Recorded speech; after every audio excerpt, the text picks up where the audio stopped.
안녕하세요. 엘렉트로캠입니다. 오늘은 제가 지난 영상에 이어서 좀 이 OBBB, Big Beautiful Bill에 대해서 좀 AI랑 여러 가지 깊게 이야기를 하다 보니까 테슬라가 생각보다 물론 안 좋지만 EV 텍스 크레딧을 날렸기 때문에 제가 안 좋은 거를 인정하지 않는다라는 게 아닙니다. 좀 불리하긴 한데 생각보다 그렇게까지 왕창 안 좋진 않구나 세세하게 따져보니까 새로운 내용들을 알게 돼서 뒤늦게 이렇게 영상을 만들게 됐습니다. 뭐 이제 시작하기 앞서 개인적으로 사이버 트럭으로 또 이런 포스 오브 줄라이랑 플러스 휴가를 써서 좀 장거리 로드 트립을 잠깐 해보니까 역시 FSD 위력은 어마무시하고 늘어난 슈퍼차저 역시 전혀 걱정 없게 편하게 다녀올 수 있었고, 신기한 점은 이제 대도시 근처에서는 사이버 트럭을 흔하게 볼 수 있어서, 작년에는 저 혼자만 있어서 슈퍼차저 찔러 놓고 뭐 이제 찾으러 갈 때 편했는데, 요즘은 여러 사이버 트럭이 세워져 있어서 이제 헷갈린다는 점, 그만큼 이제 잘 팔렸다라는 얘기겠죠. 여기서는 선전을 기대하고요. 그리고 이런 분석 내용을 하기 전에 일론 머스크는 댄 아이브스라고 테슬라에 굉장히 호의적이고 테슬라의 불리시한 애널리스트에 대해서도 셧업이라고 대단합니다. 본인 캐릭터와 의견이 확실하신 분이에요. 댄 아이브스의 이제 걱정거리, 이제 주요 월가에서도 테슬라 아무리 좋게 봐도 저도 좀 걱정되는 부분이 있죠. 이런 CEO의 너무 정치적인 행보에 대해서 좀 관리 감독. 근데 일론 머스크는 그런 압박이라든지 어떤 영향, 자기가 어떤 하겠다는 것에 대해서 영향을 받는 것에 대해서 지극히 극도로 싫어하는 사람이라서, 이렇게 좀 호의적인 분한테도, 그리고 신당을 창당했음에도 불구하고, 주식은, 그렇게, 뭐, 변하지 않아서, 아무래도 여전히 테슬라에 대해서, 포텐셜에 대해서 여전히 시장에서는 그래도 어느 정도는 믿는 편이라고 할 수 있겠습니다. 저도 자세히 B를 더 상세하게 뜯어보다 보니까 그런 부분이 좀 여전히 느껴져서, 하여튼 이번 기회에 진짜 이 테슬라 CEO인 일론 머스크와 이제 트럼프 대통령의, 저도 새롭게 안 사실은 트럼프 대통령 원래 잘 알고 있었죠. 지극히 대중적인 정치를 하시는 분이니까요. 근데 일론 머스크는 그렇지가 않죠. 자기 의견이 굉장히 강력하고 자신의 비전과 이런 걸 확고히 믿고, 그것에 이제 위반되는 것은 정말 강력한 의견 표시와 행동력을 보여주시는 분이라, 그러니까 대중성하고 어떤 면에서 조금 거리가 약간 있는 느낌도 있죠. 확실히 트럼프 대통령하고는 이런 결이 다르다라는 것을 이번 기회에 확실히 알게 됐습니다. 일단 그 BBB 법안 때문에 뭐 댓글에서도 너무 좋은 의견 감사합니다. 그래서 한 $2 빌리언 정도, 그러니까 제가 텍스 크레딧에 대해서 $7,500에 대해서만 초점을 맞췄는데 댓글에도 감사합니다. 그러니까 GEB 크레딧 저도 얘기한 적이 있죠. 그러니까 이제 탄소 이쪽의 점수죠. 너무 이제 매연 뿜뿜하는 걸 너무 많이 만들면은, 그래서 내연기관 회사들이 전기차를 일부러 파는 거죠. 손해가 남에도 어느 정도 밸런싱을 맞춰야 되니까, 아니면 벌금을 왕창 내서 테슬라 같은 회사한테 다 줘야 되니까. 근데 이번 법안에는 GEV 크레딧도 날렸습니다. 그래서 이제 9월 30이 넘어가게 되면 이걸 이제 강제하기가 어렵죠. 그러니까 아직은 시간이 있습니다. 사실 이 수입도 엄청 컸었거든요. 그래서 테슬라에 이제 발에 불이 떨어진 건 맞는데, 근데 이게 또 여진이 남아 있습니다. 많은 주들이 이 GEV 크레딧을 하고 있고, 그러니까 탄소세죠. 그러니까 미국은 탄소세를 일반적으로 안 한다고 알려져 있었는데, 제가 그 옛날에도 영상을 많이 만들었죠. 그러니까 모든 주가 동참을 하지 않을 뿐, 전기차가 많이 팔리는 20개가 좀 안 되는 주에서는 이 GEV 크레딧, 그러니까 탄소를 거래하는 것을 심각하게 하고 있었고요. 이 주들이 즉각 이 법안에 대해서 소송을 걸었고, 어, 이게 바뀔 여지도 여전히 조금은 있습니다. 근데 확정할 수는 없으니까 uncertainty죠. 이게 어떻게 될지 모르는 겁니다. 중간 선거도 있기 때문에 다시 그러니까 여지는 있다는 거죠. 바뀔 여지가. 설령 간다 하더라도 중간 선거도 있으니까 여전히 치열하게 좀 싸워야 될 부분이 있긴 있지만 일단은 통과됐기 때문에 테슬라한테 불리한 거는 다시 한번 사실입니다만 바뀔 가능성도 아예 없지는 아직은 쪼끔이나마 있다라는 거죠. 이 부분 때문에 컨그레스죠. 의회. 영향력을 미치려고 일론 머스크가 창당한 것도 한 가지 이유일 수도 있겠다는 생각이 들었습니다. 근데 이게 전부는 아니죠.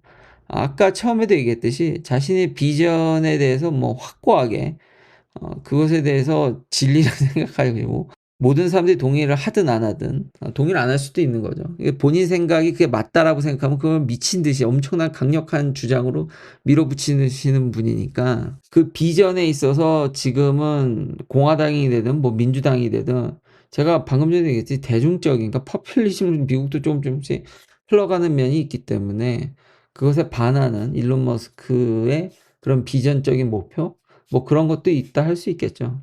근데 일단 1차적인 거는 다시 컨그레스에서 이걸 좀 싸워야 될 부분이 있기 때문에 여러 의견을 제시했었죠, 일론 머스크가. 그러니까 다 뭐 지금 뭐 휩쓸겠다는 게 아니라 워낙에 이제 굳어진 의원들이 있으니까 거기서 뭐 상원에서 두세 명, 그 하원에서도 최대 10석까지 이러면은 어떤 스윙 보트로 의견이 변하지 않는 첨예하게 맞닥뜨릴 때는 요 중간에 몇 석만으로도 충분히 이익을 얻어낼 수 있기 때문에 전략은 나쁘지 않은데 지난 영상에도 얘기했듯이 역사적으로 그게 제3당이 참 미국에서 쉽지가 않습니다. 그런 부분이 좀 걱정이 되고요. 그리고 오일에 대해서 일론 머스크가 야 그럴 거면 그쵸? 댓글에도 남겨주셨듯이 아니 오일이나 인터널 컨버션 엔진을 만드는 쪽에도 보조금을 싹 다 없애야지 이거 불공평한 거 아니냐. 그래서 일론이 AI랑 얘기해 봤을 때 대체적으로 일론 머스크의 의견이 맞습니다. 근데 이제 좀 다르더라고요. 그러니까 전기차는 직접적인 당근을 주는 거죠. 텍스 크레딧과 지이비 크레딧이라는 돈이 왔다 갔다 하는.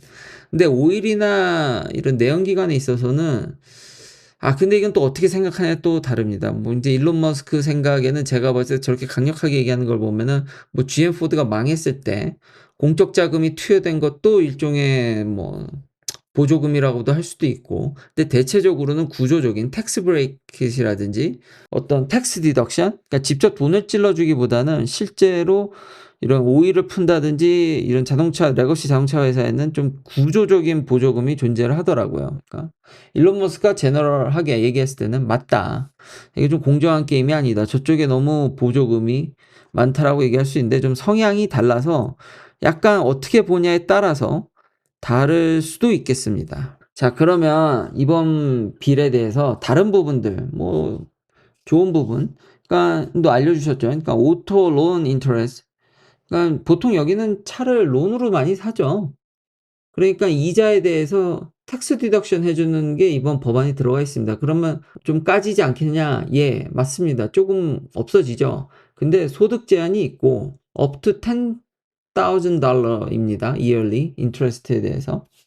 이게 애매해요. 고가의 차량을 사야 되는데 또 이게 인컴 리밋도 있습니다. 그리고 만 불을 주겠다는 게 아니라 만 불에 대한 텍스 디덕션입니다. 그러니까 실제로 저 인컴에 들어가신 분이 소득을 얻을 그런 이득으로 치환될 확률은 몇백 달러에 불과합니다. 7,500달러에 대해서는 대비해서 월등히 불리한 게 맞고요. 근데 다른 부분에 있어서 테슬라가 득을 보는 부분이 있더라고요. 예를 들면 프로덕션 이퀴먼트에 대해서 100% 보너스 디프리시에이션 그거 다 해 주고요. 그러니까 다 텍스 디덕션 해 준다는 얘기죠. 그리고 R&D 스pen딩에 있어서도 역시 똑같은 비슷한 조치가 취해집니다. 테슬라는 굉장히 R&D를 그래도 많이 쓰는 편입니다. 그러니까 절대 금액은 워낙 레가시 GM이나 포드가 워낙 큰 회사니까 좀 딸릴 수는 있어도 대당 가격을 비교해 보면은 테슬라가 굉장히 R&D 오리엔테이트된 차들이거든요. 그래서 이런 것들을 마이너스 플러스로 이렇게 따져 보면은 확실하게 GPT도 마이너스인 건 맞는데 그게 뭐 대제한급이냐 언론에서 때리는 것만큼 그건 아니라는 거죠. 그래서 R&D를 좀 더 헤비하게 스pen딩을 해서 R&D로 앞으로 쓰는 거는 더더욱이 인제 세금 감면을 더 많이 해 주겠다 그러니까 거기서 얻는 이익이 좀 있는 거죠. 그러니까 뭐 FSD라든지 인공지능에 대해서 더더욱 공격적으로 투자하는 것에 있어서 세금 감면 혜택이 있기 때문에 그걸 통해서 FSD의 성능을 올리고 진짜 인제 차는 껍데기만 팔고 뭐 극단적으로는 이제 소프트웨어 장사를 한다든지 아주 극단적으로 보면 이제 그런 식으로 지금 미국 정부도 몰아가고 있는 것 같습니다, 이 빌 자체가. 그러면 내연기관은 이번에 승리만 얻었냐? 왜냐하면 전기차의 크레딧이 다 날아갔으니깐요. 그래서 내연기관 회사들은 그럼 다 득만 얻었냐? 이게 또 그렇지가 않습니다.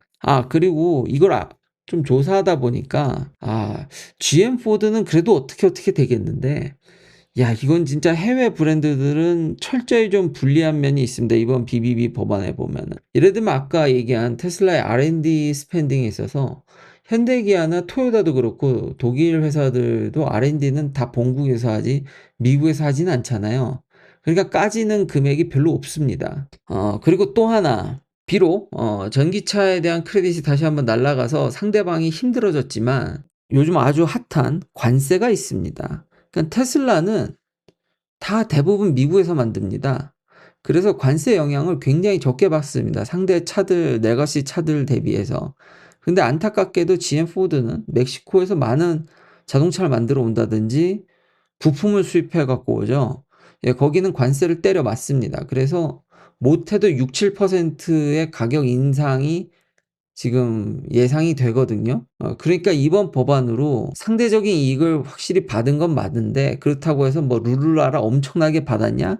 그건 아니라는 거죠. 여기도 자세히 보면은 아 여전히 해외에서 오는 것들이 커서 테슬라는 굉장히 아메리칸 메이드 돼서 거기서 오는 이점이 꽤 있다. 이미 현지와 미국에서의 그런 강력한 제조 능력이 있기 때문에 GM 포드는 관세 전쟁으로 인해서 가격을 올릴 수밖에 없기 때문에 결국 그 정도지 막 엄청나게 재앙급인지는 자세히 보니까 꼭 그렇게 보긴 어렵다. 오히려 자세히 보니까 BMW나 폭스바겐 해외 브랜드, 현대기아차를 포함해서 이 많은 혜택들이 없기 때문에 더더욱이 미국에 공격적으로 공장도 지을 뿐만 아니라 연구소도 지어야 할 판일 것 같은, 그러니까 다 인제 미국에서 모든 거를 원스톱으로 하지 않으면은 좀 이런 이득에 있어서 배제되는 그런 거 오히려 발견하게 돼서 테슬라가 좀 불리하지만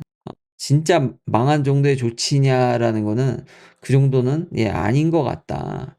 그리고 그 테슬라가 받는 유독 이런 텍스 크레딧 수익이 커 보인 이유는 저건 판매 대수의 생산 대수, 판매 대수에 영향이 있는데 여기에 워낙 독보적인 위치에 있었기 때문에 그 크레딧이 크게 보이는 겁니다. 앞으로도 그러니까 전기차 시장이 망하지만 않는다 그러면은 오히려 내연기관들은 전기차에 대한 메릿이 더 사라집니다. GEB 크레딧도 날아간 마당에 전기차를 더더욱이 만들 이유가 없기 때문에 경쟁력을 잃어갈 겁니다. 그러니까 전기차 시대가 좀 미뤄졌다고 한들 내연기관한테 크게 이득이 되냐? 지금 GEB 크레딧이 날아갔기 때문에 아예 노력조차 하지 않을 거기 때문에 격차는 더 벌어지지, 테슬라가 살아남는다면요. 잘 된다면. 저는 그렇게 생각을 하지만 근데 어쨌든 이번 법안이 불리한 건 다시 한번 사실이니까 조금이라도. 그래서 이 채널은 전기차를 옹호하는 채널이고 그래서 테슬라를 그래도 응원하는 편이고, 세상에 제가 옛날에 한 말이 기억이 나더라고요. 전기차 시장이 무너지지 않는 한 테슬라는 독보적일 거라는 거는 지난 5~6년간 제가 그렇게 예상을 해왔는데 하나도 틀리진 않았지만 세상에 미국 정부가 전기차 시장 자체를 이렇게 압박할 줄은 저도 몰랐습니다. 긴 영상 시청해 주셔서 감사합니다. 다음도 테슬라 관련 이야기들로 찾아뵙겠습니다.